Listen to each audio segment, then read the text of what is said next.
All right, so an article came out recently from Sporting News. It was also featured on Yahoo Sports that there are rumors now that Giannis might soon be traded from the Milwaukee Bucks to the San Antonio Spurs.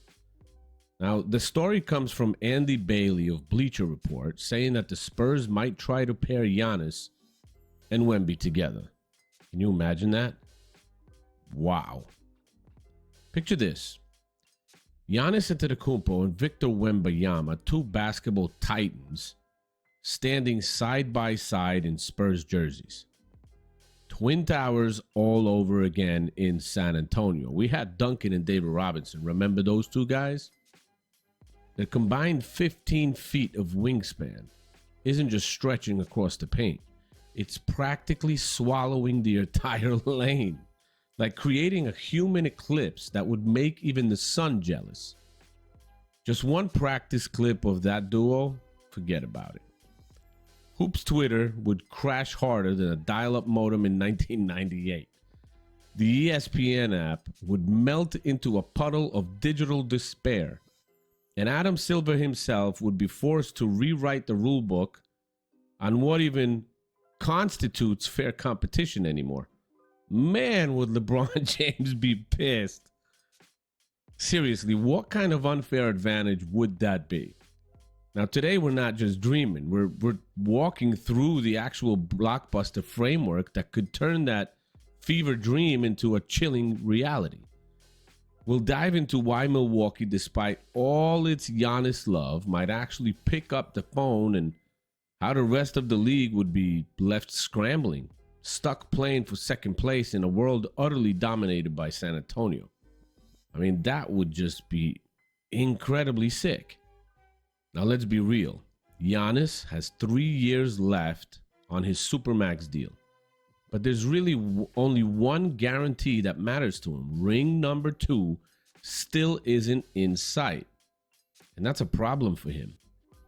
Milwaukee's last 3 playoff trips have been a brutal reality check, ending in a sweep, I think, an embarrassing 8th seed upset, and a banged up first round exit. Now, for a player of Giannis' caliber, a 2-time MVP and finals MVP, that's just not cutting it anymore. He's 30 years old now, squarely in his athletic prime, and he's openly told friends, and let's be honest, probably whispered to his reflection in the mirror too, that he wants another parade before that prime clocks out on him. Now, he's seen guys like LeBron James and Kevin Durant pivot franchises to chase more championships, and he knows the blueprint, although I personally hate that blueprint, and I think he hates it as well. I think he hates it. I think he's one of those guys that would love to stay in Milwaukee and just keep contending there, but it doesn't look like it's going to happen. Now, the Bucks cap sheet is already flirting dangerously with the luxury tax apron, limiting their flexibility to make major moves. They've tried to retool around them. I mean, they brought Damian Lillard. He's gone now. But the results haven't been what anyone hoped for. It feels like they're at a crossroads, trying to keep a contender together while Giannis' championship window might be closing faster than they'd like. Now, let's pivot to San Antonio for a second. Wemby just finished another season with incredible stat lines. I think he posted like the highest block rate since like prime Akeem Olajuwon or something like that, which is insane. Think this kid is a 7'4" unicorn who can protect the rim like a fortress and stretch the floor like a sniper.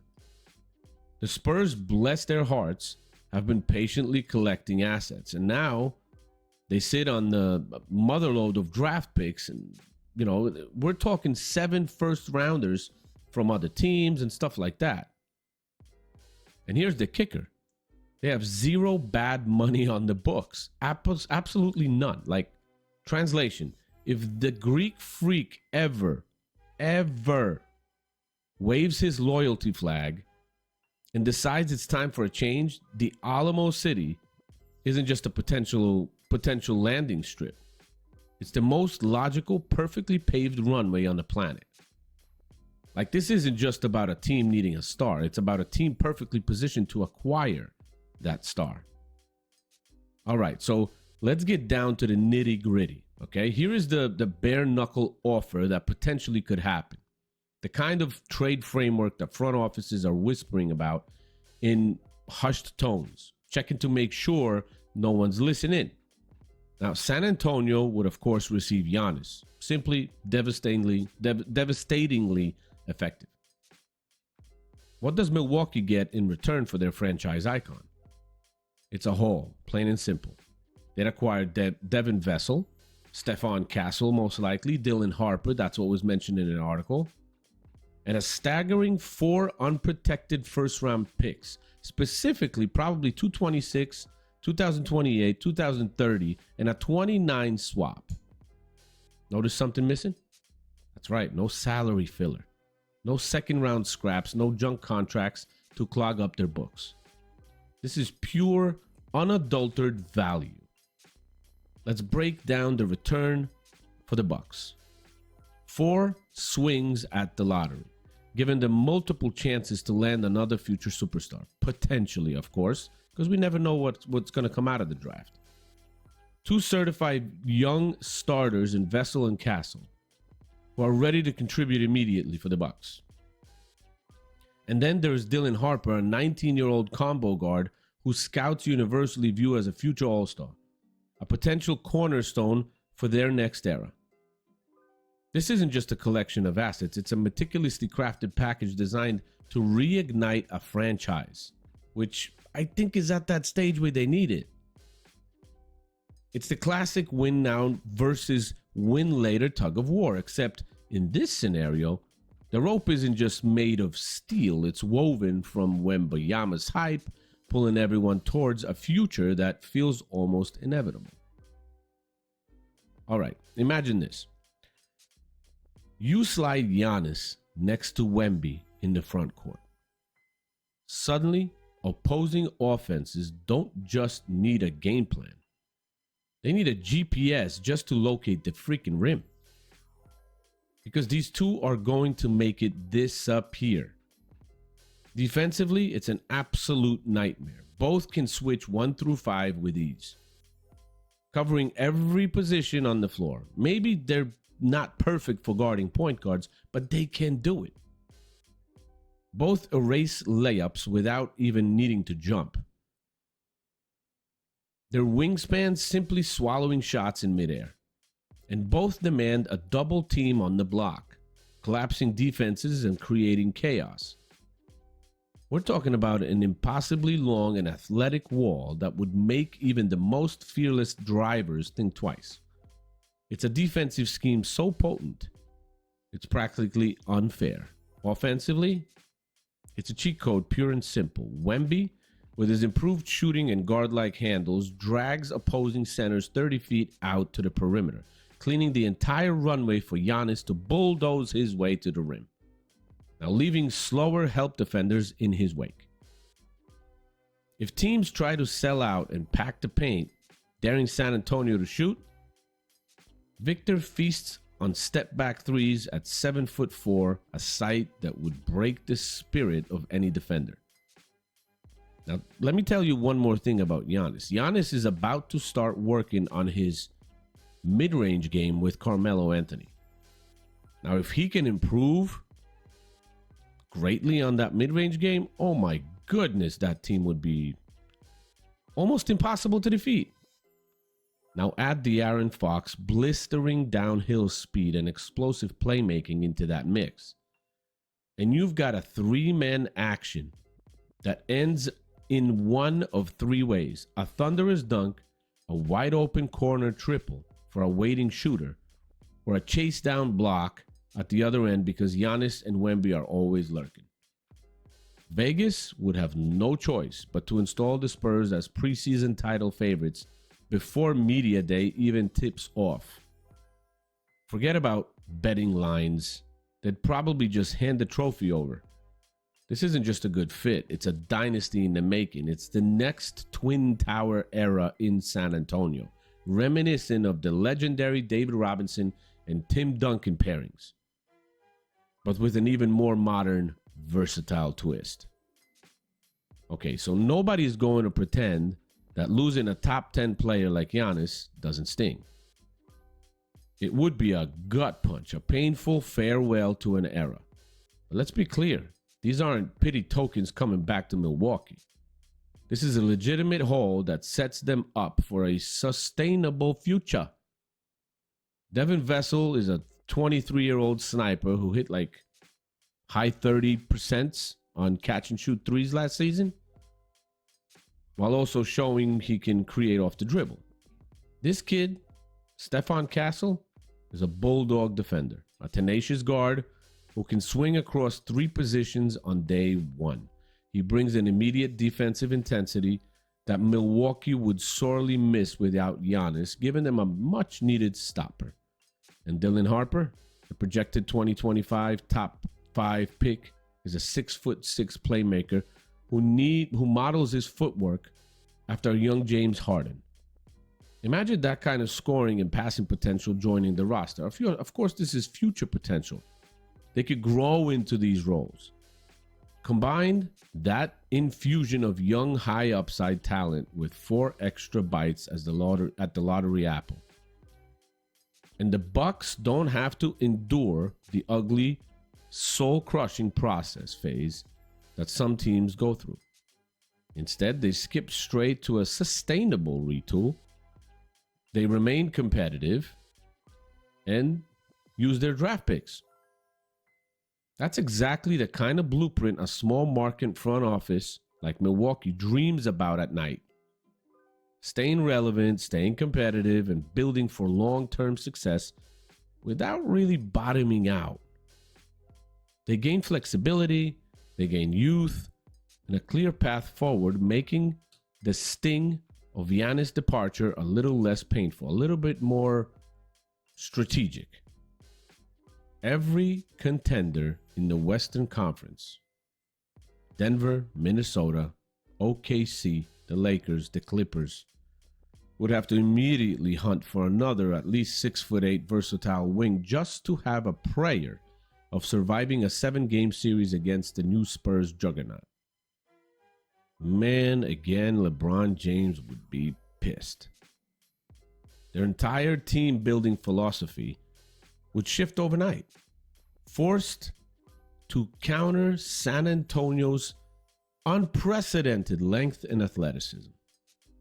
In the East, the Knicks, Sixers would suddenly view Milwaukee's newly acquired draft picks as prime ammunition for a counter-arms race. They'd be jacking up prices at every trade deadline, desperate to acquire the talent needed to compete in a league suddenly tilted on its axis. Expect a short-lived but absolutely wild spike in veteran buyout signings, because GMs everywhere would convince themselves that the only path to a ring now runs directly through San Antonio's terrifying front court. They'd be grabbing any experienced player they could get their hands on, hoping for a miracle. That's what we mean by break the NBA. One single move so monumental that it tilts the competitive balance so hard, so definitely, that the rest of the league rewrites its 5-year timeline, its strategic plans, and its entire roster construction philosophy overnight. It's not just a trade, it's a seismic event that reshapes the entire landscape of professional basketball. Now, this isn't just about contracts and draft picks, it's about people. Giannis loves Milwaukee, there's no doubt about that. He's built a legacy there, won a championship, and became a global icon. But he also loves stacking chips. Everybody does. He's watched LeBron James pivot franchises multiple times to extend his championship window. He's seen Kevin Durant do it twice. And he knows that MVP legacies are ultimately forged in June, not December. Now, he's a pragmatist, and after consecutive years, early playoff exits, he's acknowledged the possibility of exploring his future behind Cream City. His desire for more rings is a powerful motivator, even though he is one of the most loyal players in today's NBA. No question. Victor Wembanyama, for his part, has told French media that he wants to pattern his career after none other than Tim Duncan. One city, 5 banners, maybe more. That's a serious aspiration. A commitment to sustain greatness.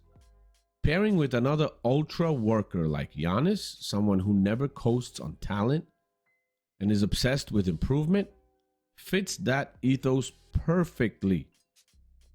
It would be a partnership built on mutual respect and a shared drive for excellence. And then there's Greg Popovich. You can almost hear his pitch. He's still with the San Antonio Spurs. Come, shape the next dynasty. Win 2 more rings. Own Texas for the rest of your life. It's a simple, powerful message steeped in the Spurs championship tradition. What do you say to that? It's hard to imagine anyone hanging up on that kind of an offer. The human element here is just as compelling as the basketball fit, potentially aligning 2 of the game's most driven individuals with a legendary, not a coach anymore, but he's still with the franchise. You would have a lot of influence on that team. So who blinks first in this high-stakes game of chicken? Do the Bucks cling to their franchise icon and risk another heartbreaking early exit and get him more unhappy watching his prime potentially wane without another banner? Or do they make the gut-wrenching but strategic decision to cash the mega chip and reboot on the fly, setting themselves up for the next decade, a better future, a quicker, better future? And would the Spurs actually push the nuclear button, knowing that they'd mortgage half a decade of draft equity for immediate game-changing glory? Drop your take below. Would this trade truly break the league, reshaping its competitive landscape forever? Or would it simply break Twitter with a week of non-stop hot takes? Smash like, subscribe, and let's argue about it in the comments.